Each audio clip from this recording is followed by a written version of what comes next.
Okay, welcome everybody to the talk.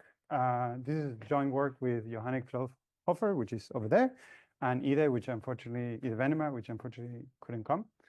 So yeah, let's get started with some history. So yeah, both propositional dynamic logic PDL and Converse PDL were introduced in 1979 by Fisher and Ladner. These are logics that are used to reason about program behavior, but they have some other applications. And an open problem that has been open for quite some time has been, does PDL and also Converse PDL have interpolation? And in particular, I'm talking about Craig interpolation. There have been several attempts to solve it. I listed these ones, and they have problems. And I don't have time to go into that, but I'm happy to talk about it. It's a fascinating history. And recently, with some other colleagues, Ide, Hele Hewitt-Hansen, and Revanta, that just gave the talk, and Malvin Gattinger, we found a solution. Another author is Borsichowski, but yeah, again, please ask me about the history because it's really cool. And we found this solution that it works for PDL, and it has a rather complicated proof system, I would say, and the proof of correctness of interpolation is also rather intricate.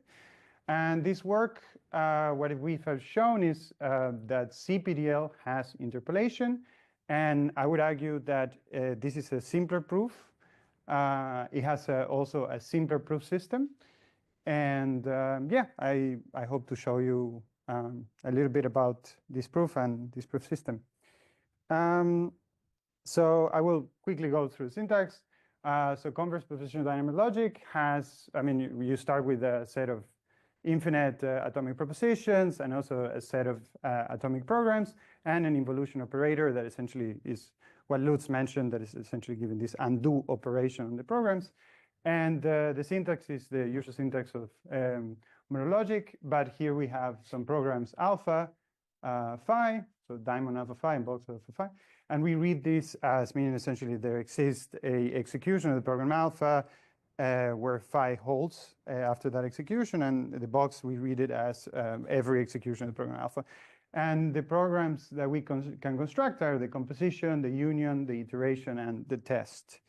I won't go through the semantics. A little bit of thing, probably you're familiar with cyclic systems. I won't go into much details, but for now, the only thing I want you to remember is that normally we have these tableau systems where they're just trees in a sense, but we can also have these cyclic systems where we have these repeat leaves, not just closed leaves, but also these repeat leaves where the node has the same sequence as some predecessor, and there is some kind of progress condition that we have to satisfy in order for the tableau to be a sound tableau in a sense. But yeah, so I'll be talking about repeat and companions frequently. Also, I would say proof and tableau interchangeably, and please excuse me for that. This is the system. There are many rules, but there's nothing too surprising, hopefully. We're using a focus system where, so the sequence are sets, and each of the formulas can be focused or unfocused. There is at most one formula in focus in the sequence. U means unfocused, F means focus, and this focus mechanism is used to track whether or not the progress condition that I mentioned before in the cyclic system is satisfied. Let's look at an example. Don't worry about the formulas here. I just want to illustrate what a successful repeat is. So we say that a repeat is successful. So here, if you look at the orange trace, we say that this particular repeat is successful because every sequence in this path, companion repeat, there is a formula in focus, and at least one node in the path in formula focus is principal. So if you look at that one is principal because we undiamond the diamond, as was mentioned before. So yeah, we obtain a theorem of soundness and completeness for this system by game theoretic methods. And let me talk a little bit about Craig interpolation very quickly. This is a very known property, probably are familiar with it, but we say that a logic L has Craig interpolation if for every implication that is valid in the logic, there exists a formula theta called interpolation, such that these two properties hold. The first property is that phi implies theta is in the language, it's valid, and theta implies psi is also valid, and that the vocabulary, that is a set of atomic positions and atomic programs, is of the interpolation is in the shared vocabulary of phi and theta and psi. Sorry. So there's a little illustration there of the vocabulary condition. We won't be focusing on the vocabulary condition, but let's get into it. So the way we show this is by the following, via the following theorem. This is our contribution, and this has as a consequence, a very simple consequence, that CPDL has square interpolation. This is simply how you state this when you're dealing with TABLEAUX system. So we say that what we have shown essentially is that for all sequence gamma and delta, such that gamma delta is inconsistent, that is unsatisfiable by completeness, by soundness, sorry. There exists a formula theta such that these three conditions hold.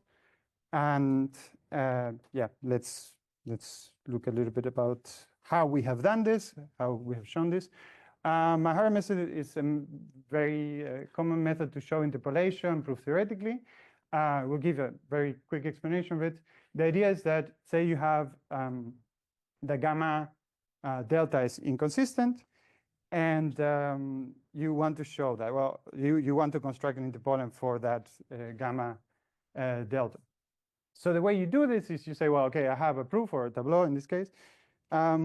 And what I'm going to do is I'm going to look at the closed leaves, and I'm going to define interpolations for the closed leaves. And I know that I can define interpolations for the closed leaves because I've been smart in my construction, and I've separated the descendants of the green part from the descendants of the red parts. That's essentially Mahara's method. And then I have some kind of way to recursively define interpolations in this structure until I get the interpolation for the root, and then we're all happy we have interpolation for the root. So what I said before was a little bit of a lie. We actually are not proving this in the usual system. We're proving this in a split system. A split system is kind of the normal system, but you have to have rules for the left side and rules for the right side, or like green and red in this case. So yeah, this is what we actually shown. So let's talk about, because I talked about Mahara, but in normal TABLEAUX systems, but when you have cycles, it gets a bit more tricky, especially for PDL, where yeah, these cycles are complicated.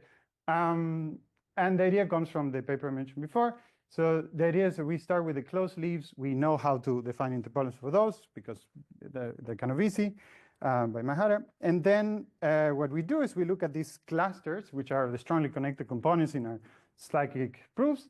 And from each cluster, we define a quasi-proof, or a quasi-tableau, we call it in the paper. And this structure essentially allows us to define these fixed point equations that we can solve because of the particular structure that these quasi-proofs have. This is a bit intricate, and unfortunately don't have time to explain it, but that's the main idea. And then what we do is by finding a solution to these equations, we have a interpolation for the root of the quasi-proof, which can then be used as an interpolation for the root of the cluster. We continue applying Mahara's method when possible, and quasi-proofs when necessary. And yeah, so that's more or less the main idea. So let's look at a simple example. I don't hope that I can convey all the details of the proof, unfortunately, but this is how we construct the quasi-proof in essence. So we start with the closed leaves. We know how to construct interpolation for those. Then what we do is we look at the root of the cluster. This is one cluster, and then we start by adding one node. This one node has the same red part as the root of the cluster. And notice that every other node here, which we call the region of X, right, has the same second component, or red component. By the way, red and green is not relevant here. Like we can dualize everything. We just fix red. And then we look at the descendants, in a sense, of this region. And there's a way to define that, but essentially, you can see essentially that here we have two descendants here and here, and there is some uniformity condition in this system that allows us to have this well defined. But essentially, what we obtain is one child Y on one side and one child Z on the other side. And for the child Y, we know what is the correct pre-interpolant, we call it, because they're pre-interpolants in the quasi-proof. And that is taking the conjunction of every interpolant of the open leaves. So it's something like this. And then we continue, we find the same region as before, which means that we found a repeat, and we mark that in the quasi-proof. Now we try to solve these fixed point equations that arise. So how do these fixed point equations arise? Well, okay, we look at W, we start here, we say, well, I don't know what the pre-interpolant is, but it has to be something that depends also on X, because they are related, they have the same sequence. I continue applying some sort of Manhattan construction, it's a bit more intricate. And then once I reach the companion, I know that I have to solve some sort of fixed point equation that involves this variable Qx. And I solve it because we can, because of the shape of the quasi-proof. And we solve it inside PDL, and we obtain the solution. I know this is very hand-wavy, but yeah, I'm happy to talk about the details later. Something I want to say about the way we have defined interpolant is that we have defined it slightly different than in original work. And we have separated this pre-interpolant iota x into two parts. Let's call it the orange and the blue. And the idea is that the orange part contains these variables qy, these variables that comes from the repeats that we don't know what interpolant to assign to it. And then the other part, the blue part, that contains none of these variables. And the idea is that once you reach the root of the cluster, you will essentially have no of these variables left. You have eliminated them because you have solved every equation, and you're good to go. The iota x, or like the iota r, if r is the root, is going to be just psi r. So in order to show the correctness of interpolant, we must show these three properties. There is a typo here. This should be theta, the negation of theta delta. So we must essentially show these three things. I'm going to show like a brief sketch of the proof of A and B. So let's start with the first part. Okay, let's. So the idea is that we need to show that we can show gamma theta. And the tricky thing is, okay, so we're not going to show this directly. Of course, we're going to use a lemma. And this is the lemma that we're going to use. Let me just quickly go through what is going on here. So the lemma says, well, for all x in Q, well, Q is the quasi-proof. So let's say x could be, for instance, this one. And for a y in Kx, okay, what is this set Kx? Well, this set Kx is essentially every companion that is below x, such that x sees at least one of its repeats. So in this case, x sees the repeat w, sees as in like there is a repeat above it. And yeah, y happens to be below x, obviously. So in this case, Kx will just be this particular y. And then these Rx are the regions that I talked about. Essentially, every node in the cluster has the same red part as x. So the red part of x is this one, and you can see that these two are the original nodes. So we need to show for all x, for all y, and for all t, the following two properties. And yeah, we will try to do that now. But just one observation is that from this, we get the previous statement. Yeah, because as I mentioned before, when we reach the root, this set essentially is empty. We no longer care about the second property, and this gives us the interpolant. Okay, so I will show the second property very quickly. And I'm skipping details. I'm not going to lie. There's some more assumptions and stuff going on. But let's do this. So this is a proof by induction next. And let's look at the case where x is a companion inside this quasi-proof.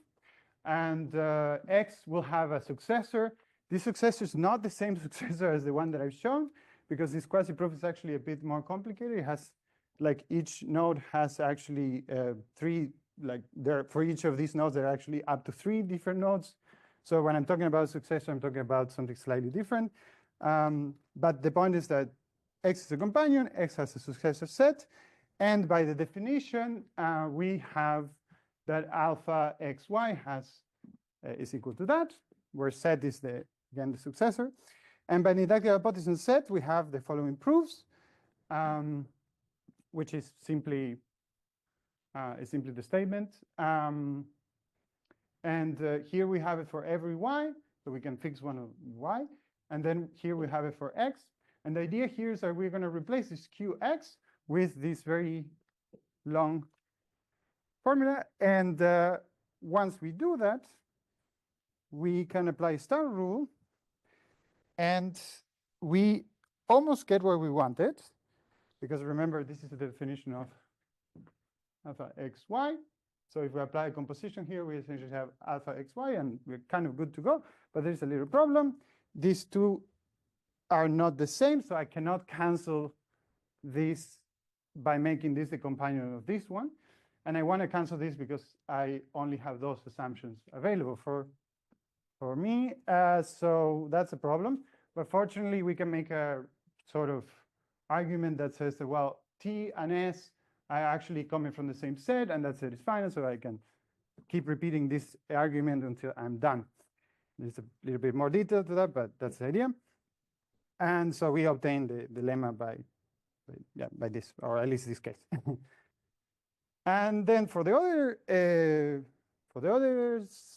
other argument, for case B, we have the following lemma. Again, there's some details missing, but the idea is that for every element in the quasi-proof, we have a proof of this form where these are some assumptions. And let's just show that. And the proof is going to be, again, in induction the quasi-proof. And we, again, consider the case where X is a companion. And we consider, again, a set to be the child of X. And we know that then by inductive hypothesis on this child set, we have this property. And here, again, we have the same phenomenon as before, where we can essentially say that I have the assumptions Bx. So this is equal to B set, like Bx union this is equal to B set. So now I have this extra assumption that I need to kill. And the way I'm going to do this is by essentially making a substitution here. I'm going to replace Qx with iota x. And I'm going to take this proof on this side. And on this side, because of the way I have defined the pre-interpolant, I have this semantic equivalence. And this is the neat part of the proof. Because I have this semantic equivalence, by completeness, I know that I have this proof raw. And because I have this proof raw, I can perform a cut and then obtain the original pre-interpolant iota x. So one thing that is important here to mention is that this proof is using a cut that is a generalized cut. It's not in the original system. The original system has an analytic cut. That's important. But we think that that is possible to do this with the analytic cut as well. It's just a bit more intricate. So yeah. And we can kill this assumption by, just it says repeat companion. So just to summarize the contributions, we have presented a sound and complete TABLEAUX system with analytic cut for CPDL, but we think we can extend it without the cut for PDL. We have given a simpler TABLEAUX system for CPDL, and again, I also believe that for PDL, than the one presented in board 25. And we have in that system a simpler handling of something called unguarded formulas, which cause a lot of technical difficulties in the original proof. And I want to say also that many of the ideas are based on the system for the two-way monomer calculus by Johannes, Kloibhofer, and Ide Venema. And yes, and of course, we have given a proof of interpolation for PDL. And I would also argue a simpler proof of interpolation for PDL as well. And this is essentially an amalgamation of the ideas of these two papers, and also the expertise of the people coming from these two papers. Yeah, that's kind of it.